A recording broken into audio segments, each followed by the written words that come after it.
بسم اللہ الرحمن الرحیم۔ السلام علیکم اسلامک ٹیچر کے پیارے دوستو، ہم امید کرتے ہیں کہ آپ خیریت سے ہوں گے۔ پیارے دوستو، پیاز ایک ایسی چیز ہے جس کا استعمال ہمارے معاشرے میں بہت زیادہ ہے۔ ہماری ترکاری میں اس کا استعمال ہوتا ہی ہے، لیکن اس کو سلاد کے طور پر بھی استعمال کیا جاتا ہے۔ میرے خیال سے تو ہمارا کھانا، چاہے وہ سالن ہو یا پھر پلاؤ، بریانی وغیرہ، وہ پیاز کے بغیر تیار ہی نہیں ہو سکتے۔ پیاز ہمارے کھانے کا حصہ ہے، لیکن اس پیاز کے حوالے سے ہمیں احادیث نبویہ صلی اللہ علیہ وسلم سے کیا سبق ملتا ہے؟ آیا آپ صلی اللہ علیہ وسلم اس کو پسند فرماتے تھے یا نہیں؟ اس بارے میں آپ صلی اللہ علیہ وسلم نے کیا حکم دیا ہے؟ کیا پیاز کھانا جائز ہے یا ناجائز؟ ہم آپ کو آج کی اس ویڈیو میں اس حوالے سے بتائیں گے۔ دوستو، یہ سب جاننے کے لیے ہماری آج کی اس ویڈیو کو آخر تک ضرور دیکھیے گا۔ دوستو، ایک اور ضروری بات یہ ہے کہ اگر ہمارے چینل اسلامک ٹیچر کی ویڈیو پہلی بار دیکھ رہے ہیں اور ابھی تک آپ نے ہمارا چینل سبسکرائب نہیں کیا، تو آپ سے گزارش ہے کہ آپ ہمارا چینل ضرور سبسکرائب کر لیں اور ساتھ ہی لگے بیل کے بٹن کو بھی پریس کر لیں، تاکہ آپ کے پاس فیوچر میں ہماری اپلوڈ ہونے والی مزید اسلامک معلوماتی ویڈیوز کا نوٹیفیکیشن بر وقت ملتا رہے۔ پیارے دوستو، ہم بات کر رہے تھے پیاز کے بارے میں، تو آئیے اپنے موضوع کا آغاز کرنے کے لیے آپ کو اس حوالے سے صحیح بخاری اور صحیح مسلم میں روایت کی گئی ایک حدیث سناتے ہیں۔ حضرت جابر بن عبداللہ رضی اللہ تعالی عنہما سے روایت ہے کہ اللہ کے رسول صلی اللہ علیہ وسلم نے فرمایا، جو شخص پیاز اور لہسن کھائے وہ ہماری مسجد کے قریب نہ آئے، اس لیے کہ فرشتے بھی ان چیزوں سے تکلیف محسوس کرتے ہیں جن سے انسانوں کو تکلیف ہوتی ہے۔ صحیح مسلم کی ایک روایت کے مطابق حضرت عمر رضی اللہ تعالی عنہ نے ایک بار خطبہ دیا جس میں فرمایا، اے لوگو، تم دو ایسے درخت یعنی سبزیاں کھاتے ہو جسے میں ناپسندیدہ سمجھتا ہوں، پیاز اور لہسن۔ میں نے رسول اللہ صلی اللہ علیہ وسلم کو دیکھا جب مسجد میں کسی آدمی سے ان دو چیزوں کی بدبو آپ محسوس فرماتے تو اس کی بابت حکم دے کر اسے بقیع تک باہر نکلوا دیتے تھے، بس جو شخص انہیں کھائے تو وہ انہیں پکا کر ان کی بدبو زائل کر کے کھائے۔ تو دوستو، مذکورہ بالا احادیث سے ثابت ہوتا ہے کہ لہسن اور پیاز کی بدبو سے جہاں انسان کو ناگواری محسوس ہوتی ہے، وہاں فرشتوں کو بھی بدبو سے تکلیف ہوتی ہے۔ لہذا جو شخص اپنے منہ اور باقی جسم کی صفائی کا خیال نہیں رکھتا، وہ انسانوں کو تو تکلیف دینے کے ساتھ ساتھ فرشتوں کو بھی تکلیف دیتا ہے، اور اسی وجہ سے اسے ناگواری ظاہر کی گئی ہے۔ اس سے انسان روحانی طور پر بھی کمزور ہو جاتا ہے۔ لہذا اوراد و وظائف کرنے والوں کو خاص طور پر ان سے گریز کرنا چاہیے۔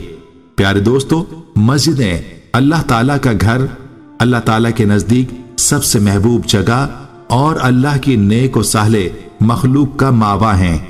مسجدوں میں مسلمانوں کا 5 بار یومیہ اجتماع ہوتا ہے، جہاں وہ ایک طرف اللہ تعالیٰ کے لیے نماز، ذکر اور تلاوت قرآن جیسی عبادتیں بجا لاتے ہیں، وہیں دوسری طرف ایک دوسرے سے مل کر ان کی خیر و عافیت سے آگاہ ہوتے ہیں۔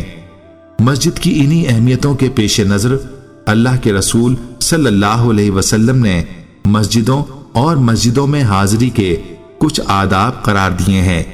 مسجدوں کے آداب میں سے تو یہ ہے کہ انہیں صاف ستھرا اور خوشبودار رکھا جائے، اور حاضری کے آداب میں سے یہ ہے کہ اچھی حیت اور لوگوں کے نزدیک مقبول حالت میں آیا جائے، تاکہ عبادت کرنے والوں اور اللہ تعالیٰ کے نیک و صالح بندوں کو کسی بھی قسم کی بو وغیرہ سے تکلیف نہ ہو۔ مذکورہ احادیث میں مسجد کے اس ادب کا ذکر ہے جس میں آپ صلی اللہ علیہ وسلم نے کھانے کی بعض ایسی چیزوں کا ذکر کیا ہے جو عام طور پر لوگوں کے کھانے کی جز ہوتی ہیں اور کھانے کے بعد بھی کافی دیر تک اس کی بو محسوس ہوتی ہے۔ آپ صلی اللہ علیہ وسلم بسا اوقات اس بارے میں اس قدر سختی سے کام لیتے تھے کہ اگر کسی شخص سے لہسن یا پیاز وغیرہ کی بو آتی تو آپ صلی اللہ علیہ وسلم اسے مسجد سے نکل جانے کا حکم دیتے تھے، لیکن اگر ان چیزوں کی بو کو किसी जरिए से खत्म किया जा सके या उनके खाने पर इतनी मुद्दत गुजर जाए कि इनका असर जाता रहे तो इसमें कोई हर्ज की बात नहीं। जैसा कि हजरत उमर रजी अल्लाह ताला अन्हो की हदीस से ये बात वाज़ेह हो गई।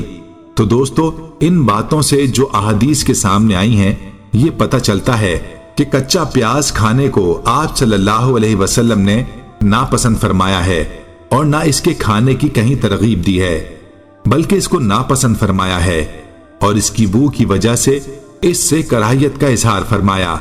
यही वजह थी कि इसकी बू की वजह से कच्चा प्याज और लहसुन खाकर मस्जिद में आने को भी मना फरमाया। दोस्तों, हमारा दीन हमें नफासत और सफाई का दर्स देता है। इसमें किसी भी मखलूक को तकलीफ पहुंचाने वाली हर चीज से मुमानियत है। इसी चीज को सामने रखते हुए उलमा ने यह कयास किया है कि जिस चीज में बदबू हो और उससे लोगों को तकलीफ हो, जैसे सिगरेट, हुक्का, बीड़ी, तंबाकू वगैरह, वो भी इस हुक्म में आएंगे। हालांकि हदीसों में तो सिर्फ 3 चीजों का जिक्र आता है। इसी तरह इन हदीस में तो सिर्फ खाने का जिक्र है, लेकिन उलमा के नजदीक इसी हुक्म में हर वो चीज दाखिल है जिसके लगने या इस्तेमाल करने से लोगों को तकलीफ पहुंचती हो, जैसे डीजल, मिट्टी का तेल और मछली वगैरह का धंधा करने वाले लोगों के कपड़े। इसी तरह इस हुक्म में वो लोग भी दाखिल हैं जिनके पसीने से खासकर मोजे पहनने की सूरत में गर्मी के मौसम में जो बदबू आती है।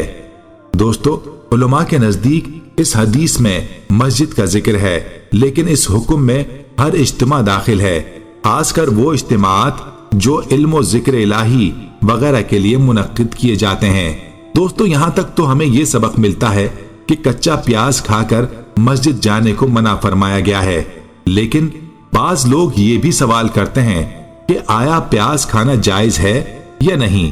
तो आइए इस बारे में अबू दाऊद की एक हदीस की रोशनी में आपको बताते हैं।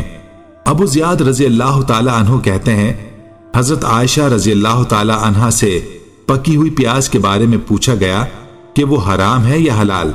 तो उन्होंने फरमाया कि रसूल करीम सल्लल्लाहु अलैहि वसल्लम ने अपनी जिंदगी में जो सबसे आखिरी खाना खाया था उसमें पकी हुई प्याज भी थी। प्यारे दोस्तों, इस मसले की तफसील में यह है कि रवायतों में आया है कि हजरत सल्लल्लाहु अलैहि वसल्लम ने प्याज और लहसुन नहीं खाया, बल्कि बाज रवायात में यह भी है कि उम्मत को भी इससे मना फरमाया है। लेकिन हजरत आयशा रजी अल्लाह ताला अन्हा की रिवायत से साबित होता है कि आप सल्लल्लाहु अलैहि वसल्लम ने प्याज खाई है। लेकिन बाज हजरात कहते हैं कि प्याज और लहसुन खाने की जो मुमानियत मनकूल है उसका ताल्लुक कच्ची प्याज और लहसुन से है, ना कि उस लहसुन और प्याज से जो खाने में पका हुआ हो।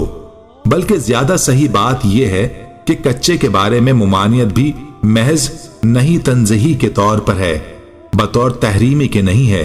चुनाचे ये चीजें ना तो हजरत सल्लल्लाहु अलैहि वसल्लम पर हराम थीं और ना उम्मत पर हराम हैं।